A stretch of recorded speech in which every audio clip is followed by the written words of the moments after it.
Hello everyone, I am सुगम। Welcome back. तो guys, यहाँ पर आज हम देखने वाले हैं, जैसा कि आपने कहा कि फिजिक्स में जो आपके मोस्ट इम्पोर्टेंट टॉपिक हैं उनको पढ़ा दीजिए। इस बार फिजिक्स के पेपर में आपको पूरे के पूरे मार्क्स लेकर आना है, ठीक है। तो जो आपके इम्पोर्टेंट टॉपिक है उनको यहाँ पर हम देखेंगे। तो गाइस, इस वीडियो को आप पूरा देखें। तो सबसे पहले देखते हैं चुंबकीय क्षेत्र क्या है, ठीक है। तो चुंबकीय क्षेत्र हम किसे कहेंगे? इसकी परिभाषा को हम इस तरह से लिखेंगे कि किसी चालक के चारों ओर का वह क्षेत्र, चालक यानी कोई तार, ठीक है। किसी चालक के चारों ओर का वह क्षेत्र जिसमें चुंबकीय सुई में बल आघूर्ण आरोपित होता है, जिसमें चुंबकीय सुई एक निश्चित दिशा में आकार ठहरती है, ऐसे क्षेत्र को चुंबकीय क्षेत्र कहते हैं। यहाँ पर आप देख सकते हो, जो आपका चित्र साइड में दिया गया है इसको देखिए, फिर एक बार इसको पढ़ लीजिए। देखिए, किसी चालक के चारों ओर, ठीक है, जैसे यहाँ पर कोई आपका तार है, उसके चारों ओर का वह क्षेत्र जिसमें चुंबकीय सुई में बल आघूर्ण आरोपित होता है। इसके बाद आप लिखोगे जिसमें चुंबकीय सुई एक निश्चित दिशा में या फिर निश्चित दिशा आकार ठहरती है, ऐसे क्षेत्र को हम चुंबकीय क्षेत्र कहते हैं, ठीक है। आई होप सही ढंग से यहाँ पर आपको समझ आ गया होगा कि चुंबकीय क्षेत्र हम किसे कहेंगे, ठीक है। अब इसी तरह से जो आपके मोस्ट इम्पोर्टेंट टॉपिक है उनको यहाँ पर हम देखेंगे। तो गाइस, इस वीडियो को आप एंड तक देखिए, बिल्कुल भी आपको स्किप नहीं करना है, ठीक है। अब इसी तरह से यहाँ पर नेक्स्ट आप क्या तैयार करोगे उसको देखते हैं। तो चुंबकीय क्षेत्र क्या है उसको आपने समझ लिया, क्लियर। अब इसी तरह से यहाँ पर आप देख सकते हो, नेक्स्ट आप तैयार करेंगे कि वैद्युत धारा का चुंबकीय प्रवाह क्या है, ठीक है। वैद्युत धारा का चुंबकीय प्रवाह हम किसे कहेंगे, इसकी एक व्यवस्थित डेफिनेशन क्या हो जाएगी उसको देख लेते हैं। तो यहाँ पर आप देख सकते हो, वैद्युत धारा का चुंबकीय प्रवाह आप इस तरह से लिखोगे, जब किसी चालक में वैद्युत धारा प्रवाहित होती है, यानी कोई तार है फिर उसमें वैद्युत धारा यानी आई प्रवाहित होती है, तो उसे चालक के चारों ओर एक वैद्युत क्षेत्र उत्पन्न हो जाता है। इस घटना को वैद्युत धारा का चुंबकीय प्रवाह कहते हैं, ठीक है। आई होप क्लियर हो गया होगा कि वैद्युत धारा का चुंबकीय प्रवाह क्या है। एक बार दोबारा से देखिए, आप लिखोगे कि जब किसी चालक में वैद्युत धारा प्रवाहित होती है या फिर वैद्युत धारा प्रवाहित की जाती है, तो उसे चालक के चारों ओर एक वैद्युत क्षेत्र उत्पन्न हो जाता है। तो उसके चारों ओर क्या हो जाएगा, चालक के चारों ओर एक वैद्युत क्षेत्र उत्पन्न हो जाता है। इस घटना को ही हम वैद्युत धारा का चुंबकीय प्रवाह कहते हैं, ठीक है।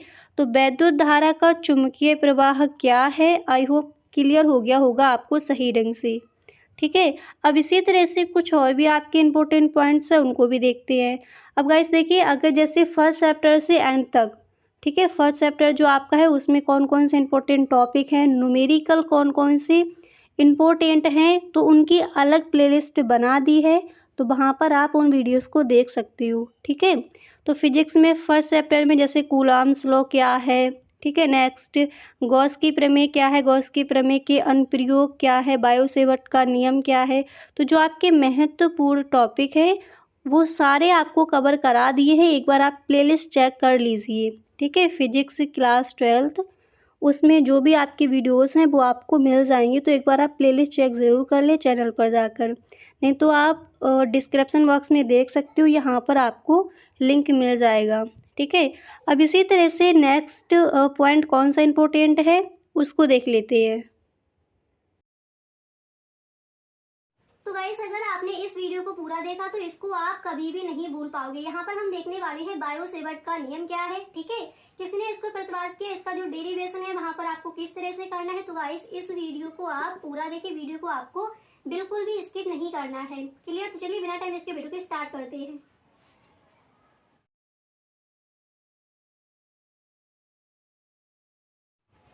तो गाइस, यहाँ पर देखिए, आज हम देखने वाले हैं बायो सेवर्ट का नियम क्या है, ठीक है। इसका चित्र आपको समझाया जाएगा, पूरा यहाँ पर हम समझाएंगे। तो गाइस, अगर इस बार के बोर्ड एग्जाम में आप फिजिक्स के पेपर में पूरे के पूरे नंबर लाना चाहते हो तो गाइस इस वीडियो को आपको पूरा देखना है, ठीक है। तो चलिए स्टार्ट करते हैं। तो बायो सेवर्ट का नियम है क्या, आपके दो वैज्ञानिक थे बायो और सेवर्ट, इन्होंने इस नियम को दिया है, ठीक है। तो पहले देख लीजिए, थोड़ा पहले आपको इस तरह से वहां पर लिखना है कि सन 1820 ईस्वी में, ठीक है, सन 1820 ईस्वी में बायो तथा सेवर्ट नामक वैज्ञानिक ने किसी चालक के चारों ओर, चालक यानी आपका एक ये तार है, इसे आप बोल सकते हो उसे धारामापी चालक, ठीक है। तो किसी चालक के चारों ओर उत्पन्न चुंबकीय क्षेत्र के संबंध में एक नियम प्रस्तुत किया जिसे हम बायो सेवर्ट का नियम कहते हैं, ठीक है। तो आई होप आपको इतना समझ आ गया होगा। अब एक बार दोबारा से देख लीजिए, इन्होंने कहा है कि सन 1820 ईस्वी में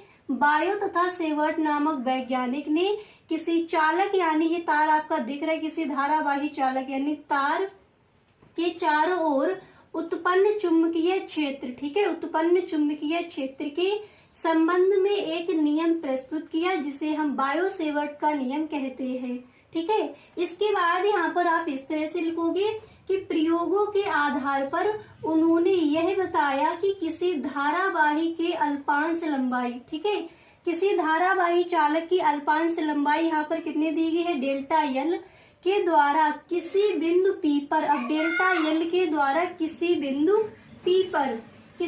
पी पर उत्पन्न चुंबकीय क्षेत्र यानी डेल्टा बी, चुंबकीय क्षेत्र यानी डेल्टा बी निम्न बातों पर निर्भर करता है। तो पहले आपको वहां पर इस तरह से लिखना है, ठीक है। क्या लिखोगे, प्रयोगों के आधार पर उन्होंने यह बताया कि किसी धारावाही के अल्पांश लंबाई डेल्टा एल के द्वारा किसी बिंदु पी पर उत्पन्न चुंबकीय क्षेत्र डेल्टा बी निम्न बातों पर निर्भर करता है।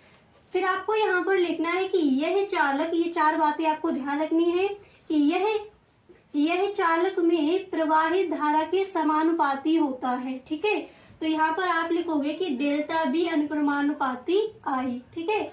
इसके बाद यहाँ पर नेक्स्ट आपको याद रखना है कि यह चालक खंड की लंबाई के समानुपाती होता है। तो यहाँ पर आप लिखोगे कि डेल्टा बी अनुक्रमानुपाती डेल्टा एल, ठीक है। इसके बाद यहाँ पर तीसरा आपको लिखना है कि यह चालक खंड तथा बिंदु P के बीच बने कोण, बिंदु P के बीच बने कोण की जया के समानुपाती होता है। तो यहाँ जया मतलब साइन थीटा आपका दिया गया, ठीक है। तो आप लिखोगे कि डेल्टा बी अनुक्रमानुपाती साइन थीटा। इसके बाद नेक्स्ट यहाँ पर आपको लिखना है कि यह चालक खंड से बिंदु P के बीच की दूरी के वर्ग के व्युत्क्रमानुपाती होता है। तो इसको हम लिखेंगे डेल्टा बी अनुक्रमानुपाती 1/r², ठीक है। अब इसके बाद देखिए, इसको हम कह देंगे इक्वेशन नंबर 1 और इसको कह देंगे इक्वेशन नंबर 2, ये आपका हो जाएगा इक्वेशन नंबर 3 और इसको बोल देंगे इक्वेशन नंबर 4, ठीक है। अब इसके बाद यहाँ पर आपको करना क्या है, आप लिखोगे कि चारों समीकरण को मिलाने पर, तो जो आपके ये चार समीकरण दिए गए इनको मिला दीजिए, ये आपका हो जाएगा डेल्टा बी अनुक्रमानुपाती आई। यहाँ पर देखिए, इसके बाद आपको करना क्या है, आप लिखोगे कि चारों समीकरण को मिलाने पर, यानी जो आपके ये चार समीकरण दिए गए इनको मिला दीजिए। तो यहाँ पर हम लिखेंगे कि डेल्टा बी अनुक्रमानुपाती आई, इसके बाद आप लिखोगे delta L sine theta upon r², यानी जो ऐसे आपका ये क्वेश्चन नंबर 1 दिया गया 2, 3, 4 इनको आपको यहाँ पर ऐड कर देना है।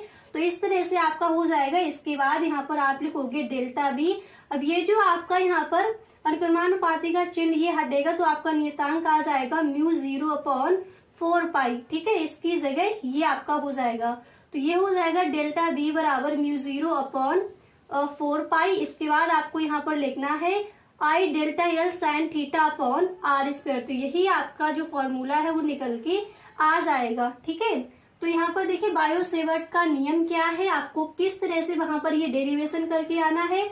आई होप चित्र की सहायता से पूरा आपको यहाँ पर समझ आ गया होगा। गाइस इसी तरह से इस चैप्टर से आपका नेक्स्ट टॉपिक कौन सा इंपॉर्टेंट है वो हम देखेंगे नेक्स्ट वीडियो में।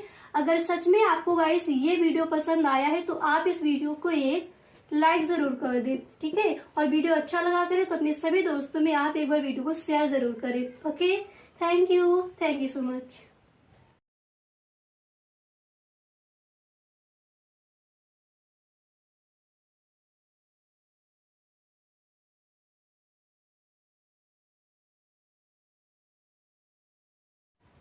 तो गाइस आज हम यहाँ पर देखने वाले हैं कि वृत्ताकार धारावाही कुंडली के केंद्र पर चुंबकीय क्षेत्र आपको किस तरह से ज्ञात करना है उसको हम देखेंगे। तो गाइस इस वीडियो को आप पूरा देखें, ये आपका फिजिक्स का इम्पोर्टेंट टॉपिक है और ये कई बार आपका पूछा गया है बोर्ड एग्जाम में, ठीक है। इसी के साथ बायो सेवर्ट का नियम क्या है, तो बायो सेवर्ट के नियम की हेल्प से इसको हम निकालेंगे। तो गाइस इस वीडियो को आप पूरा देखें, वीडियो को आपको बिल्कुल भी स्किप नहीं करना है। अगर इस बार आप पूरे के पूरे नंबर लाना चाहते हो फिजिक्स के पेपर में, तो इसी तरह से जो भी आपके इम्पोर्टेंट टॉपिक है उन सारी वीडियोस को आप जरूर देख ले, ठीक है। तो चलिए यहाँ पर बिना टाइम वेस्ट के वीडियो को स्टार्ट करते हैं।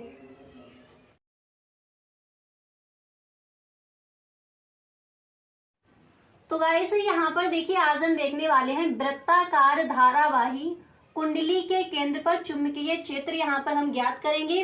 तो गाइस पूरा आपको यहाँ पर समझाया जाएगा, तो इस वीडियो को आप एंड तक देखें। अगर पूरा वीडियो आपने देखा तो कभी भी इसको आप नहीं भूल पाओगे। अगर बोर्ड एग्जाम में ये आपका क्वेश्चन आज दिया जाएगा तो वहां पर गाइस सही ढंग से जो इसका डेरिवेशन है वहां पर आप करके आओगे, ठीक है। तो वृत्ताकार धारामापी कुंडली के केंद्र पर चुंबकीय क्षेत्र, तो यहाँ पर देखिए पहले आपको ये जो आपका चित्र दिया गया है आपको किस तरह से बनाना है पहले इसको समझते हैं, ठीक है। तो इसकी हिंदी यहाँ पर लिख दी है, आप लिखोगे कि माना एक तार को मोड़कर, माना कोई आपका जैसे एक कोई तार है उसको मोड़कर, ठीक है, इस तरह से ये आपका वृत्ताकार हो गया है। तो माना एक तार को मोड़कर आर त्रिज्या की, माना एक कोई तार है उसको मोड़कर आर त्रिज्या की एक वृत्ताकार कुंडली बनाई है, ठीक है, एक वृत्ताकार कुंडली बनाई गई है। इसमें धारा क्या है, इसमें धारा आई, ठीक है, इसमें धारा आई प्रवाहित हो रही है। इसके केंद्र पर चुंबकीय क्षेत्र ज्ञात करना है। तो आप लिखोगे कि माना कुंडली अनेक छोटे छोटे खंडों से, यानी जो आपकी कुंडली, माना आप ये कुंडली छोटे छोटे खंडों से बनी है जिसका एक छोटा खंड डेल्टा एल है, ठीक है, जिसका एक छोटा खंड क्या है, डेल्टा एल है। तो यहाँ पर पहले आप लिखोगे कि डेल्टा एल के कारण केंद्र पर चुंबकीय क्षेत्र, ठीक है। तो जो आपका बायो सेवर्ट का नियम है, अगर गाइस आपने उसका वीडियो नहीं देखा है तो उसको आप देख ले। तो बायो सेवर्ट के नियम से यहाँ पर हम इसको निकालेंगे। तो डेल्टा एल के कारण केंद्र पर, देखिए डेल्टा एल के कारण केंद्र पर चुंबकीय क्षेत्र यहाँ पर हम निकालेंगे। तो यहाँ पर क्या लिखेंगे, डेल्टा बी बराबर म्यू 0/4 ठीक है, यही आपका बायो सेवर्ट का नियम है। तो डेल्टा बी बराबर म्यू 0/4 आई डेल्टा एल साइन थीटा/r² हो जाएगा। और यहाँ पर देखिए आपका साइन थीटा, तो यहाँ पर कितना दिया गया है, 90 अंश दिया गया है, आपका थीटा बराबर 90 अंश। और हमें पता है कि साइन, अब यहाँ पर देखिए साइन थीटा दिया गया तो इसकी जगह हम क्या कर देंगे, जब नीचे एक लाइन आप और बढ़ा लीजिए, यहाँ पर आप लिखोगे कि आई डेल्टा एल साइन 90 अंश। और हमें पता है साइन 90 अंश का हमारा मान कितना होता है, 1 होता है। तो यहाँ पर इसको हम रिमूव कर देंगे, ठीक है, 1 हमें लिखना नहीं है। तो ये हो जाएगा डेल्टा बी बराबर, देखिए ये आपका हो जाएगा डेल्टा बी बराबर म्यू 0/4 आई डेल्टा एल/r², ठीक है। तो साइन यहाँ पर 90 अंश हो जाता आपका, क्योंकि थीटा बराबर यहाँ पर 90 दिया गया है और साइन 90 अंश का मान कितना होता है, 1 होता है, तो इसको यहाँ पर हमने नहीं लिखा, ठीक है। अब इसके बाद हम लिखेंगे कि संपूर्ण तार के कारण, अब यहाँ पर हम लिखेंगे संपूर्ण तार के कारण केंद्र पर चुंबकीय क्षेत्र क्या हो जाएगा। तो यहाँ पर आप लिखोगे डेल्टा बी बराबर, यहाँ पर आपको समाकलन का चिन्ह लगाना है, फिर आपका ये आप इस तरह से लिख सकते हो। तो यहाँ पर देखिए आप लिखोगे कि संपूर्ण तार के कारण, अब देखेंगे हम संपूर्ण तार में, तो संपूर्ण तार के कारण केंद्र पर चुंबकीय क्षेत्र, तो यहाँ पर आप लिखोगे कि बी बराबर आपका हो जाएगा डेल्टा बी, और इसको हम इस तरह से भी लिख सकते हैं, बी बराबर यहाँ पर आपको समाकलन का चिन्ह लगाना है, फिर आप लिखोगे म्यू 0/4 आई डेल्टा एल/r², ठीक है। इसके बाद यहाँ पर आपको लिखना है b बराबर म्यू 0i/4 r²। इसके बाद आपको समाकलन का चिन्ह लगाना है डेल्टा एल, समाकलन का चिन्ह लगाकर आप लिखोगे। अब यहाँ पर देखिए आपका डेल्टा एल बराबर हो जाएगा 2 पाई आर, ये आपका 2 πr क्यों हो गया, क्योंकि यहाँ पर आपकी परिधि दी गई है, ठीक है। इसके बाद यहाँ पर ये हो जाएगा b बराबर म्यू 0i/4 r² और 2 πr। तो डेल्टा एल की जगह आप इतना देख लीजिए, जो आपका यहाँ पर डेल्टा एल दिया गया है इसकी जगह आपको क्या रख देना है, इसकी जगह आप कर दोगे 2 πr, ठीक है। तो यहाँ पर देखिए b बराबर म्यू, यहाँ पर हो जाएगा b बराबर म्यू 0 i/4 आर स्क्वायर, इसकी जगह डेल्टा एल की जगह क्या हो जाएगा 2 पाई आर।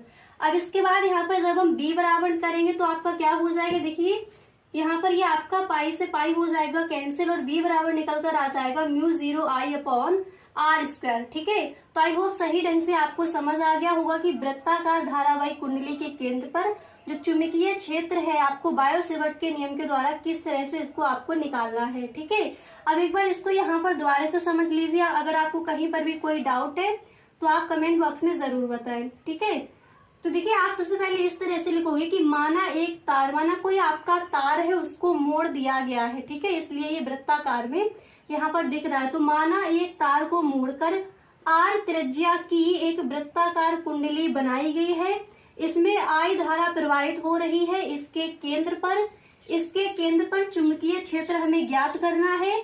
तो आप लिखोगे कि माना कुंडली अनेक छोटे छोटे खंडों से बनी है जिसका एक छोटा खंड डेल्टा एल है। ठीक है, और इस तरह से इसका आपको डेरिवेशन वहां पर करके आना है। तो गाइस कहीं पर भी कोई भी चीज अगर आपको समझ नहीं आई तो गाइस आप हमें कमेंट बॉक्स में जरूर बताएं। तो गाइस आज के लिए बस इतना ही, मिलते हैं नेक्स्ट वीडियो में। अगर सच में आपको ये वीडियो अच्छा लगा है तो गाइस आप इस वीडियो को एक लाइक जरूर कर दें। Okay, thank you so much.